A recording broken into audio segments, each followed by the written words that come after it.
Hello दोस्तों, स्वागत है आपका अपने चैनल आसमानों को छूने की आशा में। दोस्तों, यह कहानी चार्ल्स डिकेंस की विश्व प्रसिद्ध कृति पर आधारित है। हमने इसे आपके लिए हिंदी में प्रस्तुत किया है। कहानी शुरू करते हैं। कहानी की शुरुआत होती है लंदन की एक सर्द और कुहासे भरी सुबह से। मार्ली मर चुका था, इस बात में कोई शक नहीं था। उसका नाम डेथ सर्टिफिकेट पर भी था। उस दस्तावेज पर खुद उसके पुराने पार्टनर एबिनीजर स्क्रूज ने हस्ताक्षर किए थे।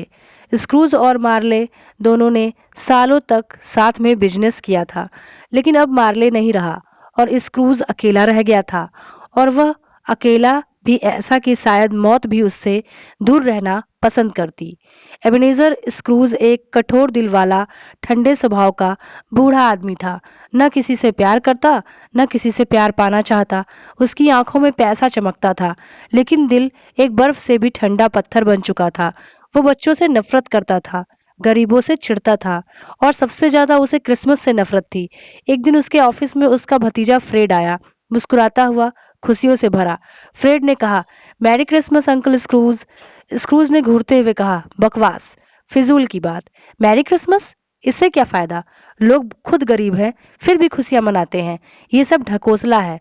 फ्रेड मुस्कुराया और बोला, अंकल, क्रिसमस एक समय होता है जब हम अपने दिलों को खोलते हैं, दूसरों से प्यार करते हैं, चाहे हम गरीब हो या अमीर। एक दूसरे को अपनाने का यही वक्त होता है। स्क्रूज ने गुस्सा होकर कहा, अगर तुम्हें पागल बनने का शौक है तो जाओ, मुझे बख्शो। फ्रेड ने हार नहीं मानी। वो प्यार से मुस्कुराया और अपनी पत्नी के पास लौट आया। वो जानता था स्क्रूज का दिल कभी तो बदलेगा, शायद। स्क्रूज के ऑफिस में एक शांत और ईमानदार कर्मचारी काम करता था। उसका नाम बॉब क्रैचेट था। ठंड ज्यादा होने की वजह से वह कांप रहा था। बीच बीच में ठिठुरते हुए वो कोयले की अंगीठी जलाने की कोशिश करता, लेकिन स्क्रूज उसे हर बार डांट देता और चिल्ला कर कहता, कोयले की बर्बादी क्यों कर रहे हो? जरा भी गर्मी चाहिए तो तुम काम छोड़कर जा सकते हो। बॉब चुपचाप अपनी सीट पर बैठ गया, यह सोचते हुए कि अगर वह कमाएगा नहीं तो अपने परिवार को कैसे क्रिसमस की दावत देगा। शाम होते होते दो भले आदमी स्क्रूज के पास आए। सर, हम गरीबों के लिए चंदा इकट्ठा कर रहे हैं, क्रिसमस के मौके पर कुछ सहायता करेंगे? स्क्रूज ने तीखा जवाब देते हुए कहा, क्या गरीबों के लिए जेल और वर्क हाउस नहीं है? मैं टैक्स देता हूँ, वही काफी है।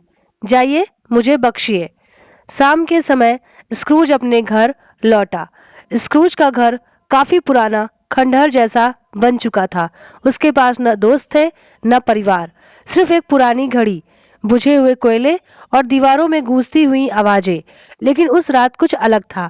जब वह घर के अंदर जाने के लिए ताला खोल रहा था, तभी अचानक दरवाजे पर उसे किसी का चेहरा दिखा। एक जाना पहचाना चेहरा, मार्ली का चेहरा। एक पल में वो गायब हो गया, लेकिन स्क्रूज के दिल में एक अजीब सी बेचैनी भर गई। रात गहरा चुकी थी, चारों तरफ सन्नाटा था। स्क्रूज अपने पुराने घर में अकेला बैठा था। उस रात की ठंडी दीवारें तक उसे घूर रही थीं। सिर्फ दिए की हल्की पीली लौ जल रही थी और कोनों में अंधकार जैसे सांस ले रहा था। स्क्रूज आराम से बैठा ही था कि एकाएक झन झन झन जैसे लोहे की जंजीरें घसीटने की आवाज आने लगी। उसने ध्यान दिया कि आवाज सीढ़ियों से आ रही है। हर कदम के साथ वो आवाज और भारी होती जा रही थी, जैसे कोई आत्मा जंजीरों में जकड़ी हुई उसके पास आ रही हो। और फिर दरवाजा बिना किसी के छुए खुल गया। उसने देखा वहां खड़ा था उसका पुराना पार्टनर जैकब मार्ले। लेकिन वह अब इंसान नहीं था, एक भूत, एक आत्मा बन चुका था। उसके शरीर पर लोहे की जंजीरें लिपटी थीं, जिनमें तिजोरियों की चाबियां, बैंक, बही खाते, ताले और बही खाते झूल रहे थे। स्क्रूज कांपते हुए बोला, तो तुम मर चुके हो, मैं जानता हूँ। मैरले की आत्मा ने भारी आवाज में कहा, हाँ, मैं मर चुका हूँ, लेकिन मेरी आत्मा अब भी चैन नहीं पा सकी। मर्ले ने कहा, तुम मेरी तरह हो स्क्रूज। मैंने भी जीवन भर सिर्फ पैसे कमाए, लोगों की परवाह नहीं की। अब देखो, मेरी आत्मा इन जंजीरों से बंधी हुई है। हर तिजोरी, हर धोखा, हर ठुकराया हुआ इंसान, ये सब मेरी सजा बन गए हैं। स्क्रूज हकबका कर बोला, पर तुम तो एक अच्छे बिजनेसमैन थे। मैरले चीख उठा, बिजनेस? हमारा असली बिजनेस था मानवता, दया, करुणा, लेकिन हमने उसे अनदेखा कर दिया और अब मैं उसकी सजा भुगत रहा हूँ। मैडली बोला, अब तुम्हें एक मौका मिल सकता है, एक आखिरी मौका।